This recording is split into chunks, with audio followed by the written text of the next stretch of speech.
नमस्कार दोस्तों, स्वागत है आपका एक बार फिर मेरे YouTube चैनल विराज स्टडी IQ में।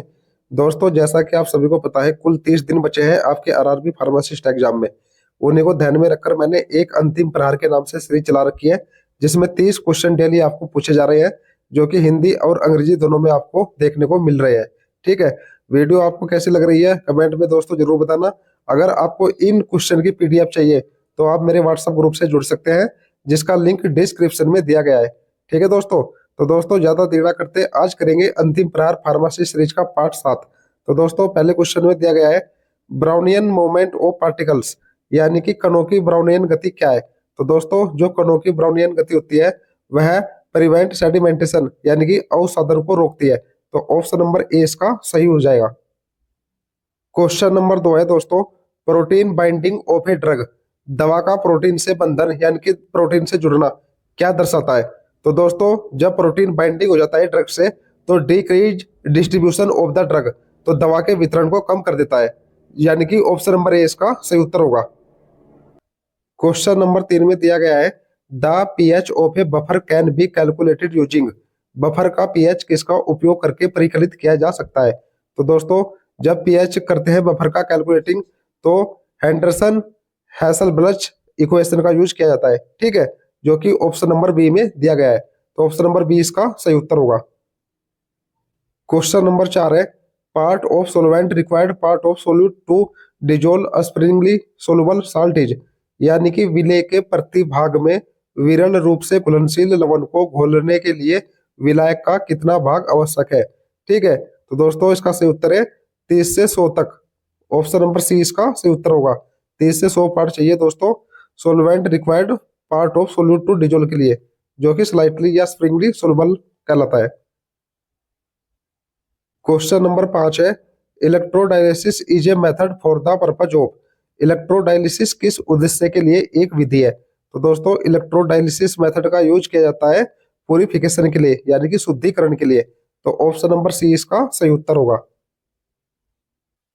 क्वेश्चन नंबर 6 में पूछा गया है the pH of tears is about, आंसू का पीएच लगभग कितना होता है। तो देखिए दोस्तों जो आंसू का पीएच होता है वह 6 पॉइंट लेकर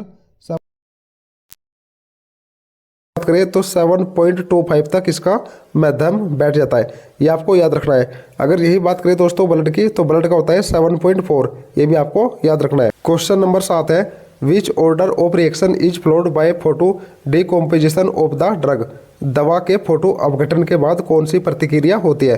तो दोस्तों इसका सही उत्तर है 0 ऑर्डर, यानी कि शून्य क्रम प्रतिक्रिया। तो ऑप्शन नंबर डी इसका सही उत्तर हो जाएगा। क्वेश्चन नंबर 8 है the rate of hydrolysis is dependent on, hydrolysis की दर किस पर निर्भर करती है। तो दोस्तों हाइड्रोलाइसिस की दर निर्भर करती है पीएच एंड टेम्परेचर, यानी कि पीएच और तापमान पर।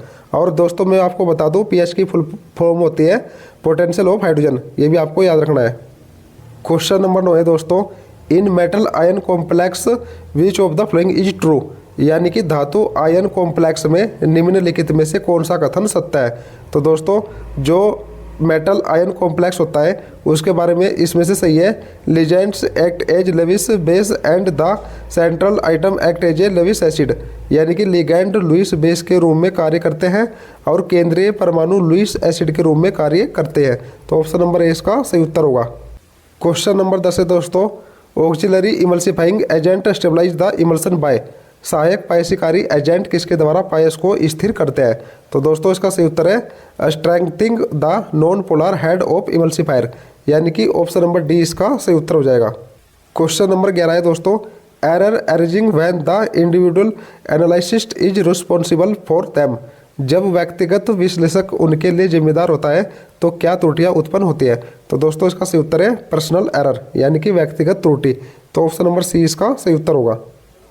क्वेश्चन नंबर 12 है दोस्तों which theory state that acid is a substance which dissociate in water to product hydrogen ion, यानी कि कौन सा सिद्धांत बताता है कि अम्ल एक पदार्थ है जो हाइड्रोजन आयनों का उत्पादन करने के लिए पानी में विघटित होता है।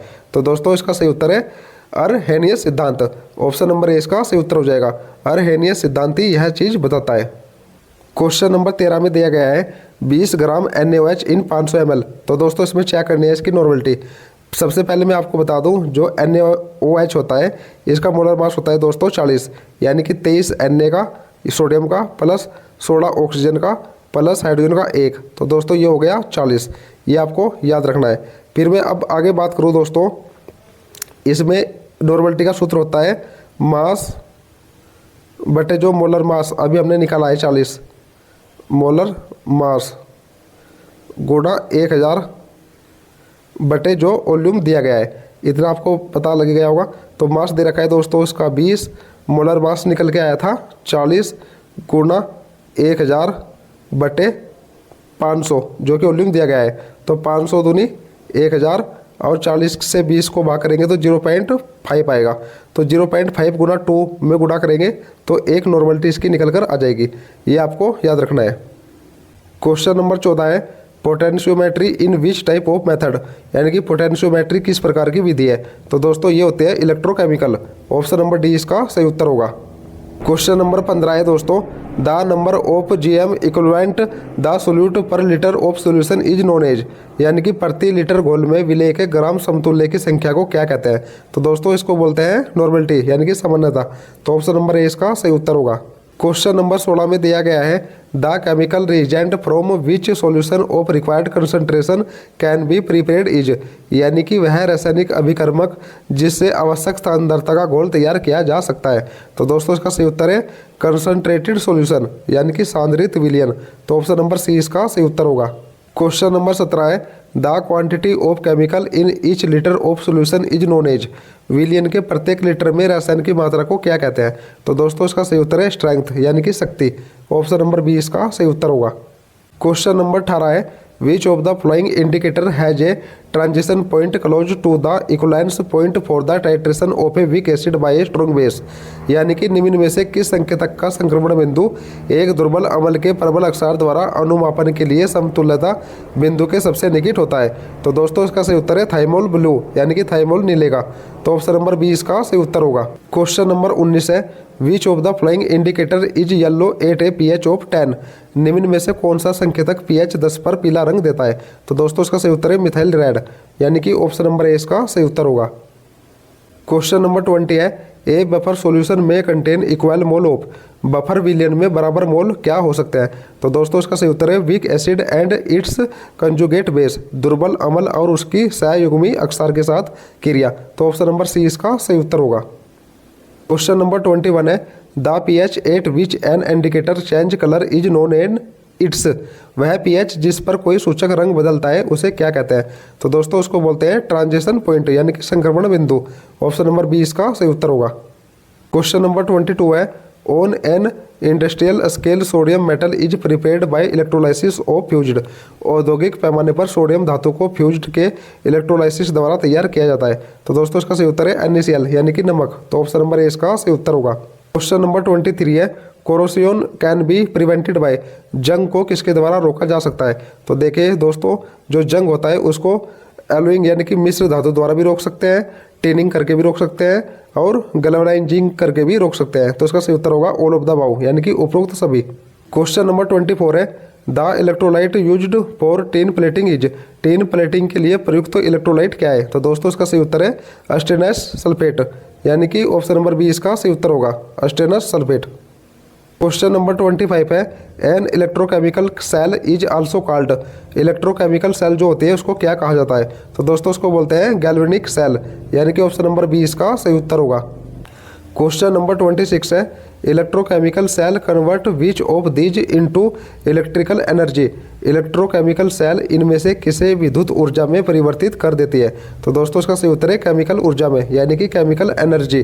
तो ऑप्शन नंबर डी इसका सही उत्तर होगा। क्वेश्चन नंबर 27 है voltaic cell generate electricity by, voltage cell किसके द्वारा बिजली उत्पन्न करती है।